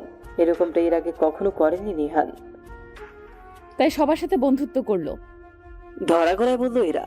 খুব করে চাই তোকে ইরা, খুব। নেহান মুখ গুজেই বলল। নিজেকে ছাড়াতে চেষ্টা করছে ইরা। নেহান আরো আষ্টে পৃষ্ঠে জড়িয়ে ধরে কোমরে। এবার এরা শান্ত হয়ে বসে রইল, চোখ বুঝে অনুভব করছে নেহানের ভালোবাসাময় স্পর্শ। কলিং বেলের শব্দে ইরাকে ছেড়ে দেয় নেহান। বই নিয়ে বস, আমি দেখছি কে এসেছে। ইরা মাথা তুলিয়ে ওরটা মাথায় দিয়ে বই নিয়ে বসে পড়লো বিছানায়। নেহান চায়ের কাপ হাতে নিয়ে বেরিয়ে গেল ঘর থেকে। দরজা খুলতেই দেখলো খালামণি খালো। দুজনে হাসি মুখে এসে ঘরে ঢুকলেন। ইকবাল সাহেব সোফায় বসতে বসতে বললেন, ইরা কি করে রে নিহান? আমি তো জানি না, খালু আমায় চা দিয়ে গেল আমার রুমে একটু আগে, তারপর নিজের রুমে চলে গেল। আমি সোফায় এসে বসলাম টিভি দেখবো বলে, এমন সময় বেল বাজলো। খালামণি হাসি মুখে নিহানের দিকে তাকালো। ইকবাল সাহেব বললেন, ও পড়ছে হয়তো। তা তুই তো পারিস, আগে থেকে তোর সামনে বসে থাকতে পারিস, পরে না কি করে কে জানে। সালমা বেগম হেসে বললেন, ও বসে থাকলে বুঝি তোমার মেয়ের পড়া হবে? কথাটা শুনেই কাশি উঠে গেল নেহানের। দ্রুত চাটুকু গিলে নিচের রুমে চলে গেল। সকালে রেডি হয়ে ডাইনিং এ আসতেই সালমা বেগম নেহানকে জিজ্ঞেস করলো, কোথায় যাওয়া হচ্ছে? ও খালামণি, তোমায় বলতে ভুলেই গেছি, আমায় একটু নারায়ণগঞ্জ শহরে যেতে হবে আজই, আর্জেন্ট। ও আচ্ছা, কবে ফিরবি? 12 দিন লাগবে। তাহলে নাস্তা করেই বেরিয়ে পড়। নেহান টেবিল থেকে প্লেটে রুটি ভাজি নিয়ে ইরার ঘরে চলে গেল। ইরা বিছানায় বসে কাঁদছে। নেহান অবাক হয়ে তাকিয়ে বলল, কি রে, কাঁদছিস কেন? ইরা কিছুই বলছে না, কেঁদেই চলেছে। নেহান শান্ত হতে বলে পাশে বসলো। ইরা, জরুরি না হলে যেতাম না, জানি একা একা তোর খারাপ লাগবে, কিন্তু ফোনে তো কথা হবেই, মন খারাপ করিস না, আয় খেয়ে নে। ইরার হাত টেনে নিজের কোলে বসালো নেহান। তারপর নিজেও খেলো, ইরাকেও খাইয়ে দিল। যাওয়ার সময় ইরার হাতে 1000 টাকা দিয়ে বলল, কিছু খেয়ে নিস। বেরিয়ে পড়লো নেহান সবার থেকে বিদায় নিয়ে। ইরা কাঁদতে কাঁদতে ফ্লোরে বসে পড়লো। নেহানকে এগিয়ে দিতে গেল না। নেহানেরও খারাপ লাগছে, এই প্রথম এতদিনের জন্য দূরে যাচ্ছে ও। নারায়ণগঞ্জ পৌঁছেই ইরাকে কল করে নেহান। সেন্টারের পেছনের বাগানে বসেছিল ইরা, তুবা, আসিফ। খুব ঠেলে ঠুলে নিয়ে এসেছে দুজন, কি যেন জরুরি কাজ। কল বাজতেই দ্রুত ফোন বের করে রিসিভ করে ইরা। আসিফ তুবা আগ্রহ নিয়ে কাঁদ পাতায়। হ্যালো নিহান ভাই। হ্যাঁ, কেমন আছিস? ভালো, তুমি পৌঁছেছো ভালোভাবে? হ্যাঁ, কি করিস? এরা এবার দুজনের দিকে তাকালো, তারপর আমতা আমতা করে বলল, কোচিংয়ে আছি। কোচিংয়ে? তাহলে এরকম তোতলাচ্ছিস কেন? তুবা ইশারায় বলল, বল স্যার সামনে। এরা বলে, স্যার সামনে। ও তাহলে রাখ, পরে কল দিবনি, আমি ব্যস্ত থাকতে পারি, সময় হলে কল দিব। আচ্ছা। বলেই দ্রুত ফোন কেটে দিয়ে শ্বাস নিল জোরে জোরে। তুবা জানা সত্ত্বেও কৌতূহলী হয়ে জিজ্ঞেস করে, কে রে ইরা? নিহান ভাই। তোর ভাই? খালাতো ভাই। তাই এই সময় কল? কোথাও গেছে বুঝি? নারায়ণগঞ্জ শহরে গেছে কাজে। জানিস, তোদের তো বলাই হয়নি, নিহান ভাই আমাকে খুব ভালোবাসে, আর আমিও। মেডিকেলে চান্স পেলে আর ওর একটা চাকরি হলেই আমাদের বিয়ে। আসিফ মনে মনে হাসি হেসে বলল, তার হচ্ছে না ইরাবতী, তুমি তো শেষ, কিন্তু তোমার নিহান ভাইয়ের দোষ না থাকলেও আছে, আর তার সাজা তুমি শেষ হয়ে গেলেই তো সে শাস্তি পাবে। পৈশাচিক হাসি হাসে আসিফ। তুবা উদ্বেগ প্রকাশ করে বলে, কবে ফিরবে? 12 দিন পর। আসিফ তুবা দুজনেই মুখ চাওয়াচাই করল। মুখ্যম সুযোগ এটাই। তুবা চেঁচিয়ে বলল, ও গ্রেট। এরা বিস্মিত হয়ে জিজ্ঞেস করল, কেন রে? তুবা হক চকিয়ে গেল। কথা ঘুরিয়ে বলল, এমনি মুখ থেকে বেরিয়ে গেল। ও কিছু না, চল তোকে ফেসবুক আইডি খুলে দিই। কি ফেসবুক না, বোন, বাবা বা নিহান ভাই জানতে পারলে খুব বকবে। ইরা তুই কি বোকারে? তুই কি জনে জনে গিয়ে বলবি আমি ফেসবুক খুলেছি, আমি ফেসবুক চালাই? তবুও তো। আসিফ রাগে মুড নিয়ে বলল, তবুও কিছু না, দেখ ইরা ফোনে কথা বললে ওনার ক্ষতি। ওলে আমার বিদ্যানলে। শোনিরা, আমরা সেম ক্লাস, পড়াশোনাও সেম, আমরাও কাজটা করি। তাছাড়া ফ্রিতে টাকা ইনকাম হলে ক্ষতি কি? তুই বরং স্বাবলম্বী হবি, কারোর কাছে হাত পাততে হবে না। আমরা কি তোর খারাপ চাইবো বল? লেখাপড়ার ফাঁকে ফাঁকে করবে, আর তখন চাইলেই নিহান ভাইকে সে গিফট দিতে পারবে। আনন্দে উৎফুল্লিত হয়ে ইরা বলল, ওকে করব, যা। আসিফ আর তুবার মুখটা খুশিতে ভরে গেল। এরা বোকা, এটা তারা যেন বিশ্বাস করত, কিন্তু এতটা বোকা ভাবতেও পারেনি। কিন্তু জিনিসটা কি? ড্রেস কালেকশন নাকি অন্য কিছু? আসিফ ব্যাগ থেকে সাদা পাউডার জাতীয় ব্যাগ ইরার সামনে ধরলো। এরা ব্যাগটা হাতে নিয়ে জিজ্ঞেস করলো, কি এটা? এটার বিজনেস। এরা আরো সামনে এনে বলল, কোথায় যেন দেখেছি, টিভিতেই তো মনে হয়, কিন্তু কি করবে এটা দিয়ে? আসিফ বলল, টুকে দেখ। ইরা নাকের কাছে নিয়ে কয়েকবার শক্তি জ্ঞান হারালো। তুবা ইরা বলে চিৎকার করে উঠল। আসিফ অভয় দিয়ে বলল, প্রথমবার তাই, ভয় পেও না। খুব সাহস করে দুজন মিলে ইরাকে তুবাদের বাসায় নিয়ে গেল। তুবার মা বাবা বাসায় নেই, খুব সহজেই বাসায় পৌঁছে যায়। ইরাকে বিছানায় শুইয়ে দিয়ে আসিফ অন্য ঘরে চলে আসে। তুবা কিছু এলোমেলো ছবি তুলে ইরার, দুজন মিলে লাঞ্চ সেরে নেয়। ইরার সেন্স এলেই দুজন মিলে ইরাকে ওদের বাসায় নিয়ে যায়। সালমা বেগম দরজা খুলে ইরাকে দেখিয়ে চেঁচিয়ে বলে উঠল, ইরা, কি হয়েছে ওর? এই ইরা, আন্টি, ঘাবড়ানোর কিছু হয়নি, ও একটু অসুস্থ হয়ে পড়েছে। তুবা মাথা নামিয়ে বলল, হঠাৎ কি হলো? চিন্তিত হয়ে পড়লেন সালমা বেগম। সালমা বেগম ইরাকে ধরে ওর ঘরে নিয়ে গেল। আসিফ তুবা সোফায় বসে আছে। সালমা বেগম ওদের সাথে এসে বসল, নাস্তা দিয়ে কথাবার্তা বলল। কিছু সময় কথাবার্তা বলে বাসা থেকে বেরিয়ে এলো আসিফ তুবা। পরদিন কোচিংয়ে যেতে পারে না এরা, সারাদিন ঘুমিয়ে কাটায়। দুদিন পর কোচিংয়ে যায় আর নানা সুতা তৈরি করে এরার মন ভালো করে বিশ্বাস স্থাপন করে নেয় আসিফ তুবা। সেদিনের পর থেকে এভাবেই শুরু হয় আড্ডা। তিলে তিলে জীবন ঝুঁকিতে পড়ে এরা। নেহানও কাজের চাপে কল করে না এরাকে। সেই সুযোগে আসিফ তুবাও এরাকে ধ্বংসের দিকে এগিয়ে দেয়। দিন যেতে থাকে এইভাবে। কখনো কখনো বন্ধু বান্ধবীরাও জীবননাশের কারণ হয়। সৎসঙ্গে স্বর্গবাস, অসৎ সঙ্গে সর্বনাশ, এটাই ঘটেছে। বাসায় পৌঁছে নেহান প্রায় ঘন্টা দেড় হবে জানতে পারলো খালামুনি খালো তার উকিল বাপের বাড়িতে গেছে। নেহান দুদিন পরে এসেছে, তাও কাউকে জানায়নি যে সে আসবে। ফ্রেশ হয়ে খেয়ে নিয়ে সে একা একাই টেবিলে খাবার বাড়াচ্ছিল। তার উপর এরা খেয়ে নিয়েছে আগে। শরীরটাও ভালো নেই নাকি? নেহান এসে এরাকে দেখে ভিড়মি খেল। গাল চাপা ভেঙে গেছে, শরীর শুকিয়ে গেছে, কালো হয়ে গেছে একদম। মনে হয় কত কাল ধরে খায় না, ঘুমায় না। নেহান দেখে খুব রাগ করছে, মন খারাপ করছে। ও চলে গেছে দেখে হয়তো এত অনিয়ম করে চলেছে এরা, যার ফলে এরকম হচ্ছে। নেহান খেয়ে নিজের ঘরে এলো, তারপর কি যেন ভেবেই ইরার ঘরে গেল। ইরা টেবিলের উপর পায়ে পা রেখে পড়ছে। এই অবেলায় কখনো ইরাকে পড়তে দেখেনি নেহান। এসে কিছু না বলে কাঁথা মেলে গায়ে দিয়ে বিছানায় পায়ে দিয়ে দিল। ইরা একটু শব্দ করে হাতে থাকা পেন্সিলটা বইয়ের উপর ফেলে বলে, নিহান ভাই, হুম। নেক্সট টাইম আমার রুমে এলে নক করে আসবে, আর যখন তখন হুটহাট আসবে না। দেখো আমি বড় হয়েছি, আর সেই বাচ্চা ইরা নই। এইভাবে যখন তখন আমার রুমে এসে সময় কাটালে বাবা মা খারাপ ভাবতে পারে।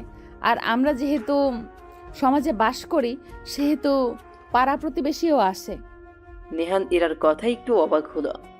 এত জ্ঞানী জ্ঞানী কথা আগে কখনো বলেনি ইরা, আজ কি হলো? তাছাড়া ভুলও বলেনি। আচ্ছা ঠিক আছে। বলে বালিশ নিয়ে শুয়ে পড়ল নেহান। ইরা আগের মতোই পড়তে বসল। রাত প্রায় 8:30টার দিকে ঘুম ভাঙলো নেহানের। হাই তুলে উঠে বসল। এরা কারোর সাথে খুব হেসে কথা বলছে। নেহান 1 মিনিট ইরাকে দেখে ওয়াশরুমে চলে গেল। ফ্রেশ হয়ে এসে দেখে এরা এখনো ফোনে কথা বলছে। মাথায় টোকা দেয় নেহান।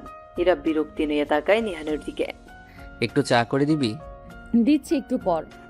বলেই কথায় মনোযোগ দেয় এরা। নেহান সোফার ঘরে চলে যায়।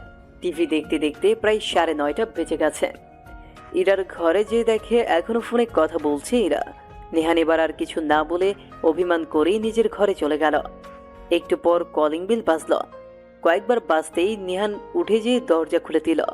সালমা বেগম নেহানকে দেখে খুশি হয়ে গেল। ঘরে ঢুকতে ঢুকতে বললেন, কখন এলি? এই তো দুপুরে এসেই শুনলাম তোমরা বেড়াতে গেছো। ইকবাল সাহেব হালকা পিঠ চাপড়ে দিয়ে জিজ্ঞেস করল। কেমন আছিস বাবা? খালুর কথাবার্তা বেশ ভালো লাগে নেহানের। হাসি মুখে বলল, আলহামদুলিল্লাহ ভালো। তুমি কেমন আছো খালু? নেহানের মুখে তুমি শুনে সালমা বেগম ইকবাল সাহেব মুখ চাওয়াচাই করল। এতে বেশ লজ্জা পেল আর ঘাবড়ে গেল নেহান। মনে করতে লাগলো আগে তুমি করে ডাকতো নাকি আপনি করে। সালমা বেগম উচ্চস্বরে হেসে বললেন, তুই কি ভুলে গেছিস আগে যে আপনি করে ডাকতি? ইকবাল সাহেব হো হো করে হেসে বললেন, ভালো আছি বাবা। নেহান দাঁত দিয়ে নখ কাটতে সোফায় বসল। আচ্ছা ফ্রেশ হয়ে আসে বলেই দুজন দাদির ঘরের দিকে চলে গেল। নেহান ইরার ঘরে উকি দিতেই দেখলো এরা খুব হেসে শুয়ে শুয়ে কথা বলছে। নেহান দরজার সামনে দাঁড়িয়ে বলল, খালামণি খালু এসেছে, টেবিলে খাবার দে। এরা কান থেকে ফোন সরিয়ে বলল, খাবার দেওয়াই আছে, আর গরমও করতে হবে না, তোমরা খেয়ে নাও, আমি খাবো না। নেহান তেরে গিয়ে ইরার হাত টেনে উঠিয়ে বিছানা থেকে নামিয়ে সামনে দাঁড় করালো। খাবি না মানে? শরীরের কি হাল করেছিস দেখেছিস আয়নায়? চুল রুক্ষ হয়ে গেছে, গালচাপা ভেঙে কঙ্কাল। ঢং না করে চল খেতে চল। আর সন্ধ্যা থেকে দেখছি কার সাথে যেন ফোনে কথা বলছিস। এত কিসের কথা শুনি? পড়তে তো দেখলাম না। ইরা নেহানের হাত এক ঝটকায় সরিয়ে দিল।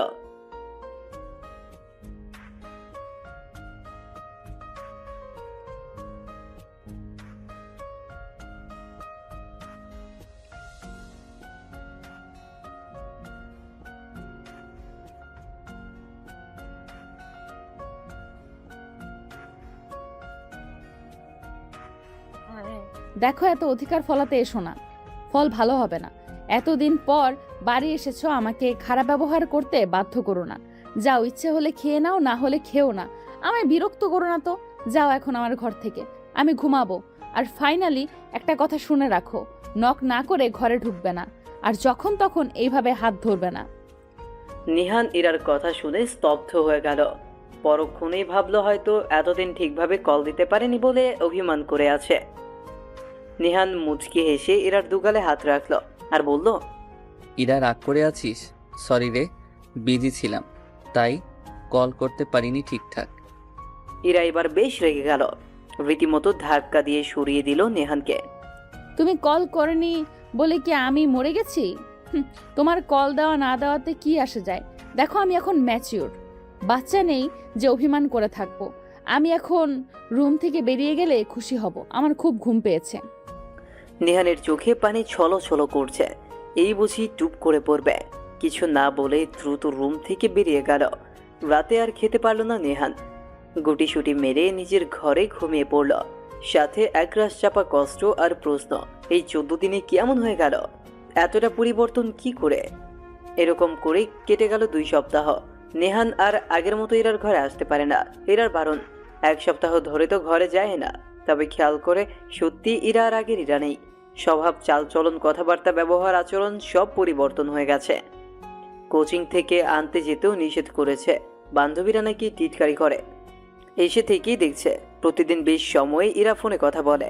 আগের মতো বাড়ির কারো সাথে তেমন কথাও বলে না, একসাথে বসে খায়ও না। এক কথায় ঘর বন্দি হয়ে থাকে সারাদিন। ইচ্ছে করেই ঘর থেকে বের হয় না, ছাদে যায় না, মাঝখানে খোলো।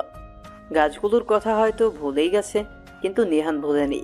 রোজ 2 বার করে পরিচর্যা করে, সাথে নিয়মিত চাকরি খোঁজের রুটিন তো আছেই। রাতে নেহান ডিনার করে এসে ইরার রুমের দরজায় নক করলো। এসো বলেই বইয়ে মনোযোগ দিল ইরা। আর 4 দিন পর মেডিকেল এক্সাম, বেশ পড়ছে। নেহান আস্তে করে বলল, কেমন আছিস ইরা? ইরা তাচ্ছিল্যের স্বরে বলল, এটা বলতে এলে? ভালো না থাকলে কি পড়তে বসেছি? এটা কি সেই ভালো থাকা? কি ভালো থাকার কথা বলছো বলো তো? আমি তো শারীরিক মানসিক সব দিক দিয়ে ভালো আছি। একটা কথা না চাইতেও বলে ফেলে নেহান। তুই কি আমাকে আর ভালোবাসিস না ইরা?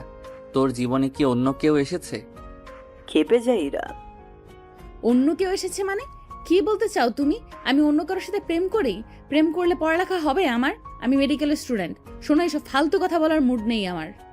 ইরার উত্তরে বেশ খুশি হলো নেহান, তবুও মনের খচখচানিটা যাচ্ছে না তার।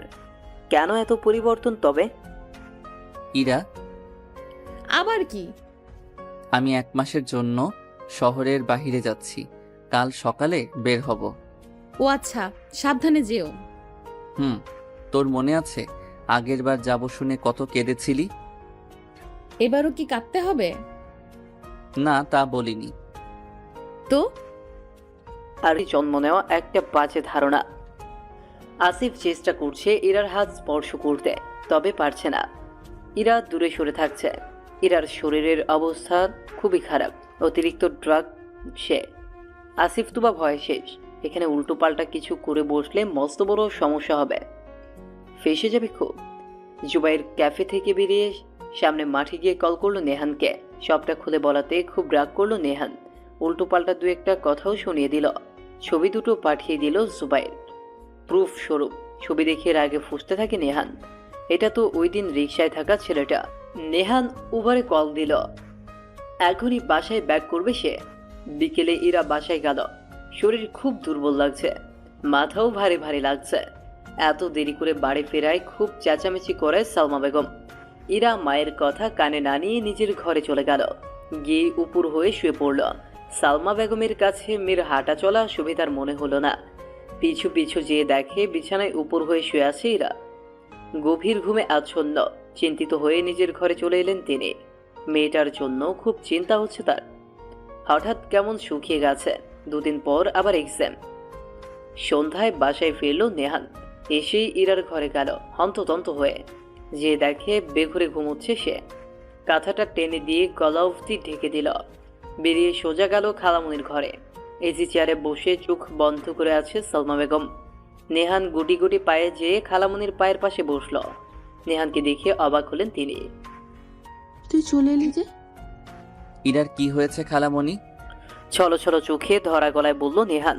নেহানের মাথায় হাত রেখে সালমা বেগম এক প্রকার কেঁদে দিলেন। জানি না কি হয়েছে আমার পুতুলের মতো মেয়েটার। কারোর সাথে কথা বলে না, একা একা থাকে। শুকিয়ে কি অবস্থা, ঠিক মতো খায় না, ঘুমায়ও না। যে মেয়ের সবকিছু টাইমলি চলতো এখন কিছুই ঠিক নেই। হাসতেও যেন ভুলে গেছে। ঘরে গেলেই দেখি হয় পড়ায় নয় ফোনে ডুবে আছে। আমি আর নিতে পারছি না এত চিন্তা। জিজ্ঞেস করলে কিছু বলেও না, কথায় কথায় রেগে যায়, চিৎকার করে, খেপে যায়। ও তো কখনো এরকম ছিল না, এখন কেন এমন হলো বলতো? বলেই কেঁদে দেয় সালমা বেগম। তারপর আঁচলে চোখ মুছে বিকেলের কথা খুলে বলল।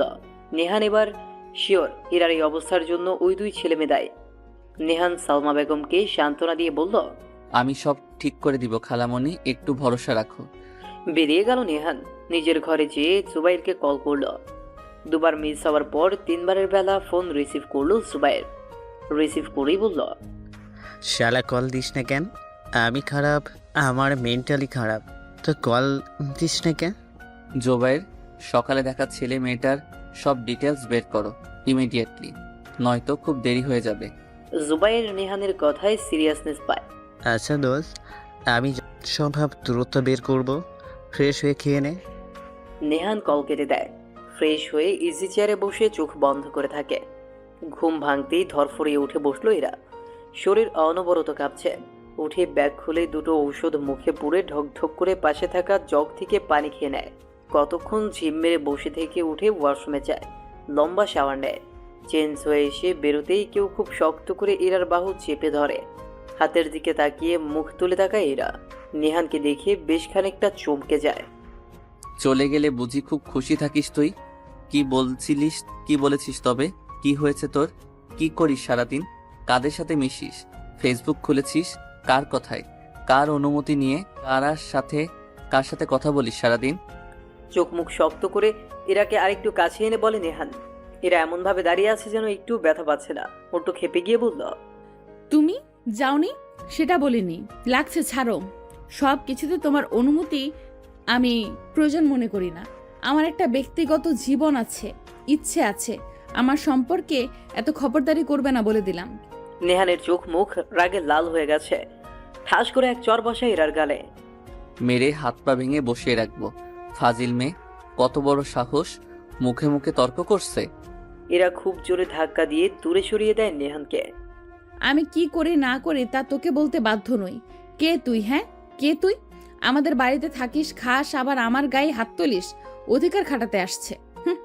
ইরার বলা কথাগুলোই বাকরুদ্ধ হয়ে যায় নেহান। চোখ দিয়ে না চাইতেও পানি গড়িয়ে পড়ে।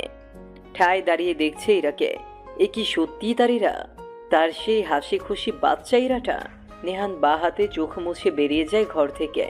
সামনে খালু খালামুনিকে দেখিয়ে বুঝতে বাকি রইল না যে তারাও সবটা শুনেছে। আর কিছু বলতে পারেনি নেহান, সোজা বাড়ি থেকে বেরিয়ে গেল। সালমা বেগম বাধা দিতে পারেননি, তেড়ে গেল ইরার ঘরের দিকে। বিরক্তি নিয়ে তাদের মুখের উপর ঠাস করে দরজাটা আটকে দেয় ইরা।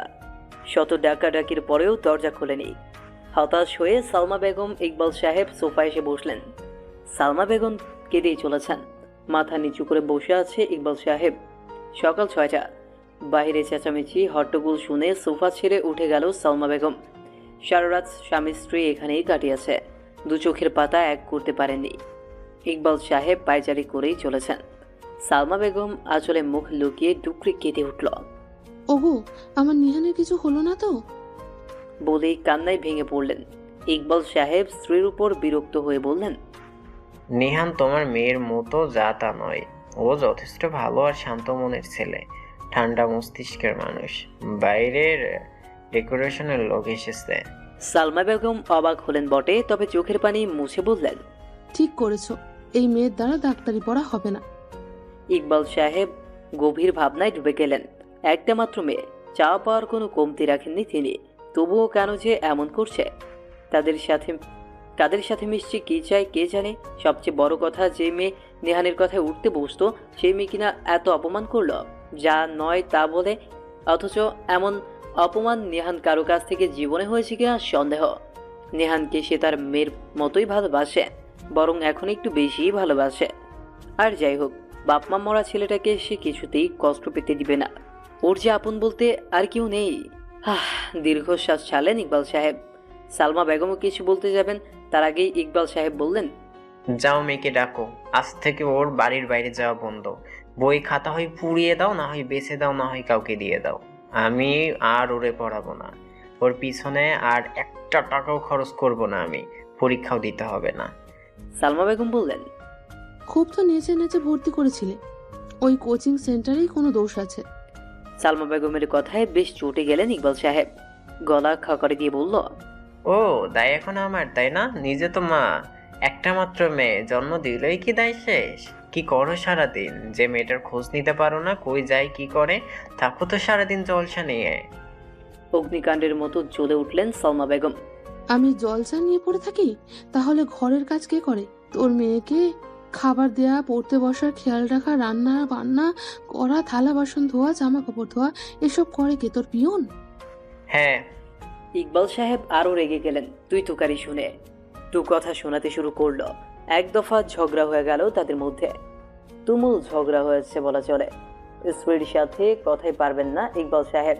দোষটা আসলে একদিক দিয়ে দুজনেরই। তারা দুজনেই পারেনি সন্তানের প্রতি যথাযথ দায়িত্ব পালন করতে, খেয়াল রাখতে। আরেক দিক থেকে বিবেচনা করলে দেখা যাবে দোষ তাদের দুজনের কারোই না। মেয়ে বড় হয়েছে, লেখাপড়া করে, 5-10 জন বন্ধু বান্ধবীর সাথে মিশে। সবটা তো বাবা মায়ের দেখে রাখা সম্ভব না। বাচ্চা না যে কোলে বসিয়ে পড়াবে, খাবে, স্কুলে নিয়ে যাবে। আবার দীর্ঘশ্বাস ছাড়লেন ইকবাল সাহেব। যাও মেয়েকে ডাকো। স্বামীর এই কথার উত্তরে কিছু বললেন না সালমা বেগম। এক গ্লাস পানি খেয়ে মেয়ের ঘরের উদ্দেশ্যে পা বাড়ালেন। ইকবাল সাহেব সোফায় বসলেন স্ত্রীর হয়ে। খুব খিদে পেয়েছে তার। মনে হচ্ছে ক্ষুধায় ইঁদুর দু হাত পা ইত্যাদি স্থানে দৌড়াদৌড়ি করছে। তবে মেয়ের চিন্তায় কিচ্ছু খেতে ইচ্ছে করছে না তার। সালমা বেগম দরজায় বেশ কয়েকবার টোকা দিলেও ভিতর থেকে ইরার সারা শব্দ পেল না। এবার ছিটকিনি ধরে ইচ্ছে মতো বাড়ি দিতে লাগলেন। শব্দে তারই মাথা ব্যথা শুরু হয়ে গেছে। ইরা কি আর ঘুমে থাকতে পারে? উঠে বিরক্তি নিয়ে দরজা খুলল। চোখে এখনো ঘুম। কি হয়েছেটা কি? এই বাড়ি থেকে একটু শান্তিতে ঘুমানোও যাবে না নাকি? হ্যাঁ, হাই দিতে দিতে বলল ইরা। তড়িৎ গতিতে ইরাকে পাশ কাটিয়ে ঘরে ঢুকে পড়লেন সালমা বেগম। ফ্রেশ হয়ে রেডি হয়নি? কেন? তোর বিয়ে। কি বললে? তোর আর নিহানের বিয়ে। পরশু হলুদ করতে চাচ্ছি, ডেকোরেশনের লোক চলে এসেছে, একটু পরেই কাজ শুরু করবে। আজই কল করে সব রিলেটিভদের বলে দিব। যা ফ্রেশ হয়ে আয়। মায়ের কথায় এরা যেন হাজার ভোল্টে শক খেল, চোখ থেকে ঘুম উধাও। জোর গলায় বলল, কি বলছো এসব? যা শুনেছিস তাই বলেছি। তোমার মাথাটা কি খারাপ হয়ে গেছে? পরশু আমার ভর্তি পরীক্ষা, এখন এসব কি করে সম্ভব? তাছাড়া আমি বিয়ে করতে পারবো না, এখন তো কিছুতেই না। তোমার মতামত কেউ শুনতে চায়নি। বলেই উঠে টেবিলের কাছে এলেন সালমা বেগম। এক এক করে সব বই খাতা জড়ো করতে লাগলেন। দুপা করে ইরার দিকে এগিয়ে আসে। এরা স্থির দাঁড়িয়ে, চোখে মুখে তীব্র রাগ স্পষ্ট। বিয়েটা হয়ে যাক, ফোনটা পেয়ে যাবি। যা ফ্রেশ হ। আমায় ভোগ করার তারা সইছে না বুঝি? চোখ মুখ টিপে বলল ইরা। নিহানের এই মুহূর্তে মুখ যাচ্ছে ইরাকে সজোরে কয়েকটা থাপ্পড় মারতে, কিন্তু এতে পরিস্থিতি বিপরীতে চলে যাবে। তাতে দাঁত চেপে ইরার দুই হাত পেছনে নিয়ে ধরল নেহান। ইরা মুচড়ামুচড়ি করছে হাত ছাড়াতে। নেহান দেয়ালের সাথে ঠেসে দাঁড় করালো ইরাকে। যে কাজটা সে কখনো করেনি তাই আজ করলো। দুবার ভাবলো না। ইরার ঘাড়ে মুখ ডুবালো, ঠোঁট দিয়ে ছুঁয়ে দিচ্ছে সারা ঘাড় গলা। এরা মুহূর্তেই জমে গেল, মুচড়ামুচড়ি থেমে গেল, পাথরের মতো স্থির হয়ে দাঁড়িয়ে রইল। মুখ ডুবানো অবস্থায় বলল, একটু আগে যে কথাটা বললি তা কিন্তু আমি যখন ইচ্ছে করতে পারতাম, অনেক সুযোগ ছিল। এমনকি একটু পর তো বিয়ে, আমি চাইলে এখনো করতে পারি। কিন্তু তুই আমার ভোগের বস্তু না ইরা, তুই আমার ভালোবাসা। বলেই আস্তে আস্তে নিহান এরার গলা ঘর ছেড়ে ঠোঁটের দিকে এগোতে লাগলো। আমি ব্রাশ করিনি বলে দু ঠোঁট চেপে রাখলো এরা। নেহান সঙ্গে সঙ্গে এরাকে ছেড়ে দিল। আজকের এই কাজের জন্য সে একটু অনুভূত নয়, এটা এরার কর্মফল। সে চেয়েছিল শুদ্ধভাবে শরীয়ত মোতাবেক বিয়ে করে তারপর এইভাবে ছবি ইরাকে। কিন্তু ইরার কথা আর ভাবলো না নিহান। ইরার হাত টেনে ওয়াশরুমে নিয়ে গেল, নিজের হাতে দাঁত ব্রাশ করিয়ে মুখ ধুয়ে ঘরে এনে বিছানায় বসালো। এরা রেগে মেগে একাকার, তবে সে মুখ দিয়ে কিচ্ছু বলছে না। নেহান আলমারি খুলে একটা লাল টকটকে শাড়ি ব্লাউজ বের করলো। আমিও ওদিক ফিরছি, ব্লাউজ পেটিকোট পরে নে। আমি ওয়াশরুম থেকে পরে আসি। তাতে কি? দেখার ধান্দা খালি, বুঝি না মনে হয়? ওয়াশরুমে যে যদি দরজা আটকে দিস তখন তো হবে আরেক কেলেঙ্কারি। আমি দেখবো না, তাকাবো না। রেডি হ। নেহান রাগী চোখে তাকিয়ে বলল। বলেই উল্টো ঘুরে চেয়ারে বসলো নেহান। এরা 100টা বকা দিয়ে রেডি হতে লাগলো। কি করবে, নিরুপায় সে। সালমা বেগম বসার ঘরে যেয়ে দেখলেন কাজী সহ 2-3 জন মুরব্বী লোক বসে আছেন। মাথায় ঘুমটা টেনে সালাম দিলেন। স্বামীকে ইশারায় আড়ালে রেখে জানতে চাইলেন সবটা। ইকবাল সাহেব খুলে বললেন, আসলে ধুমধাম করে লোকজন জানিয়ে বিয়ের ব্যবস্থা করলে সবার সামনে ইরা যদি সিন ক্রিয়েট করে তখন এই বাড়ির সম্মানই যাবে। তাই নিহান বলল আপাতত কাজী সাহেব দিয়ে বিয়েটা, তারপরে ইরা চাইলে একটা রিসেপশন করে নেওয়া যাবে। তাই এসব কিছু। সালমা বেগম মাথা নাড়িয়ে বললেন, আমার ছেলেটার বুদ্ধি আছে, অনেক বোঝে। আর কিছু না বলেই রান্নাঘরের দিকে চলে গেলেন তিনি। ইকবাল সাহেব আগের জায়গায় এসে স্থির হয়ে বসলেন। 5 মিনিট পরেই ইরাকে নিয়ে এসে বসার ঘরে বসলো নেহান। কাজী সাহেবের খাতা খুললেন। পুতুলের মতো বসে আছে ইরা। কাজী সব লেখালেখি শেষ করে বলল, দেনমোহর কত দিবে? ইকবাল সাহেব নেহানকে বলল, তুই বল বাবা। নেহান বলল, পকেটে এখন 2000 টাকা আছে, আপনি বরং 1001 টাকা লিখুন। আমি চাই আমাদের বিয়েটা একদম হালাল হোক। 10-20 লাখ টাকা দিয়ে লোক দেখাতে চাই না, কারণ আমার সামর্থ্য নেই এত টাকা দেয়ার। খালামণি, তোমাদের কোনো আপত্তি আছে? সংসার করবি? আমি তো আমার মেয়েকে বেচে দিচ্ছি না। আর কেউ কোনো কথা বলল না। 3 বার কবুল করে মোনাজাত করে সম্পূর্ণ হলো ইরা নেহানের বিয়ে। ইরার খুব শরীর খারাপ করছে। কাউকে কিছু না বলে উঠে নিজের ঘরে চলে গেল। ইরার চলে যাওয়ার পর ইকবাল সাহেব বললেন, দেখ নিহান, এবার কি হয়েছে কিছু জানতে পারিস কিনা? নিহানের হাত ধরে বলল, বুঝিয়ে বলিস, তুই তো জানিস কখনো আমি ওর গায়ে হাত তুলিনি। মারিস না বাবা। নিহান কিছু বলতে যাবে তার আগেই সালমা বেগম তেরে গিয়ে বললেন, শাসন না পেয়েই তো অমন বকে গেছে। জানো, আজ আমায় ধাক্কা মেরেছে। ও আমার মেয়ে ভাবতেও পারছি না আমি। ইকবাল সাহেব স্ত্রীর কথায় কিছুটা অবাক চোখে তাকালো তার দিকে। মাথা নিচু করে ফেললো টুপ করে।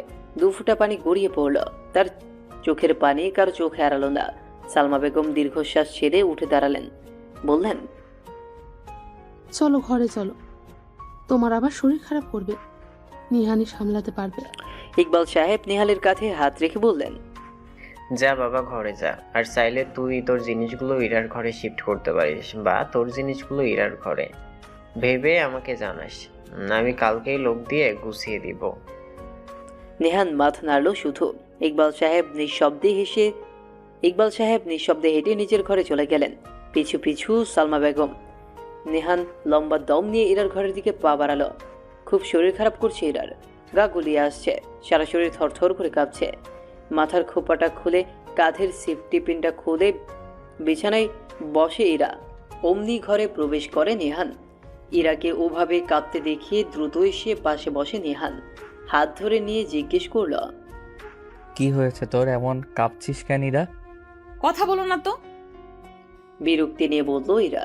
কোনো রকম টেনে শাড়িটা খুলে ফ্লোরে ফেলে দৌড়ে ওয়াশরুমের সামনে গেল। অমনি গল গল বমি করে দিল ওয়াশরুমের দরজায়। নেহান তড়িৎ গতিতে গিয়ে মাথায় চেপে ধরে। ইরা শরীর ছেড়ে হেলে পড়েছে। নেহান পানি এনে কুলি করিয়ে কোলে তুলে নিল। বিছানায় বসিয়ে দরজা আটকে দিয়ে নিজেও ইরার কাছে এসে বসল। বালতি ভর্তি পানি ঢেলে ওয়াশরুম ধুয়ে মগে করে পানি এনে ইরার হাত ধুইয়ে দিল।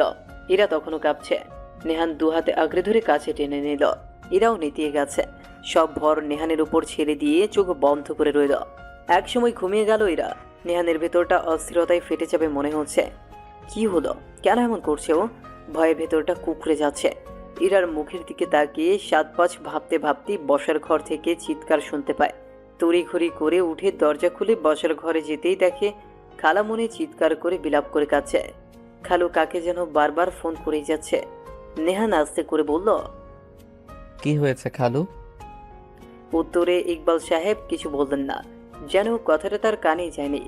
নেহান খালামণির কাছে বসে বলল, কি হয়েছে খালামণি? সালমা বেগম নেহানকে জড়িয়ে ধরে হাউমাউ করে কেঁদে দিলেন। নেহান তার মাথায় হাত বুলিয়ে দিতে দিতে জিজ্ঞেস করল, শান্ত হও খালামণি, বলো না কি হয়েছে।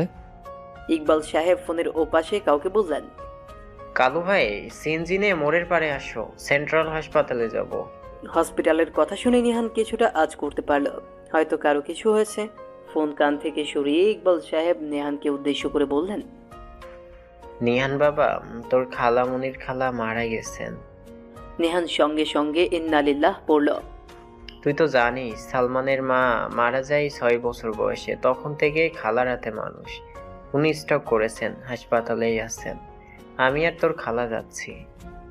নেহান কিছু বলল না, শুধু মনে মনে ভাবল, একের পর এক দুঃসংবাদ কেন আসছে এই দুটো মানুষের কাছে?